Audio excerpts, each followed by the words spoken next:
उत्तर प्रदेश की राजधानी लखनऊ के आलमबाग इलाके में 3 साल की मासूम बच्ची के साथ रेप के मामले में पुलिस ने कड़ी कार्रवाई की है। बीते बुधवार को हुई इस वारदात में आरोपी की तलाश के लिए पुलिस ने 5 विशेष टीमें गठित की थी। अब सिर्फ 24 घंटे की खोजबीन के बाद पुलिस ने आरोपी दीपक वर्मा को मुठभेड़ में मार गिराया है। बीते बुधवार को आधी रात अपहरण कर बच्ची के साथ दुष्कर्म की रिपोर्ट के बाद पुलिस ने सीसीटीवी फुटेज से दीपक की पहचान कर ली थी और उसके बाद उसकी गिरफ्तारी पर 1 लाख का इनाम भी घोषित किया था। इसके अलावा रास्ते में लगे सीसीटीवी के आधार पर दीपक की स्कूटी का नंबर भी ट्रैक हुआ था।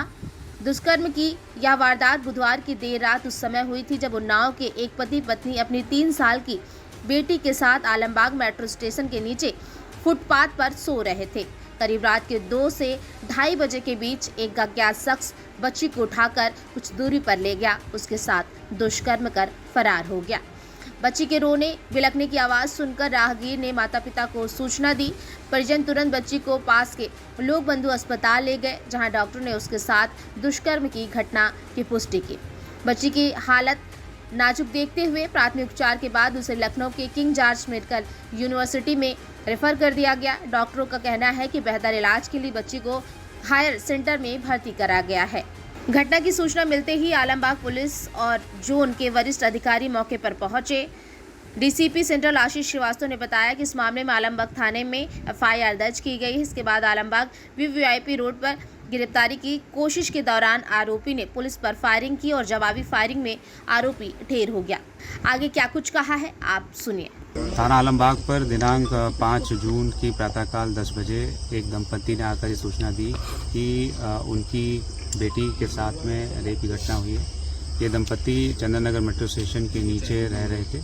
उनकी बेटी 2.5 साल की है। इस सूचना पर तत्काल थाना आलमबाग ने अभियोग पंजीकृत करते हुए घटना के सफल अनावरण के लिए 5 टीमों का गठन किया गया। इसमें जैसे ही वहाँ मेट्रो स्टेशन पर लगे हुए कैमरास को देखा गया तो ये समझ में आया कि 5 तारीख की प्रातः 3 से 3:30 के बीच में एक युवक जो सफ़ेद रंग की होंडा एक्टिवा स्कूटी पर आता है और वो बच्ची को उसके पिता के पास से अगवा करके लिफ्ट के तक लेके जाता है, जो घटनास्थल है। जैसे ही ये समझ में आया तो उसके बाद आगे के कैमरों में स्कूटी के नंबर की पहचान हुई, जिससे और मुखबिरों के माध्यम से ये जानकारी मिली कि अभियुक्त दीपक वर्मा पुत्र राधेश्याम वर्मा है, जो ऐशबाग में अवध पब्लिक स्कूल के पास रहता है।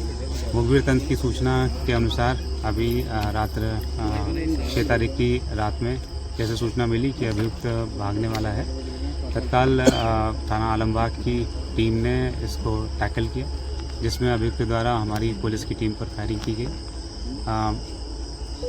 जवाबी फायरिंग में अभियुक्त को गोली लगी है, जिसकी हालत अभी गंभीर है। इसको यहाँ से लोक बंधु अस्पताल शिफ्ट किया गया है। इस अभियुक्त की गिरफ्तारी हेतु है उसका इलाज केजीएमयू में हो रहा है, जहाँ पे उसकी स्थिति अभी गंभीर है, लेकिन उस सक्षम हाथों में उसका इलाज हो रहा है। आज उसकी सर्जरी भी होगी। अभियुक्त के संबंध में जो जानकारी है वो ये है कि इसके ऊपर एक अभियोग थाना अलीगंज में पंजीकृत है। साथ ही ये रेलवे में पानी बेचने का काम करता था, वेंडर था और छोटे मोटे जगरातों में झांकी लगाने का काम करता था। इसके बारे में अन्य जानकारी जुटाई जा रही है। तो सुना आपने, इस तरीके से दुष्कर्म करने वाले आरोपियों को पुलिस कतई नहीं बर्दाश्त कर सकती है और ऐसे ही इनकाउंटर कर ढेर कर दिया जाता है।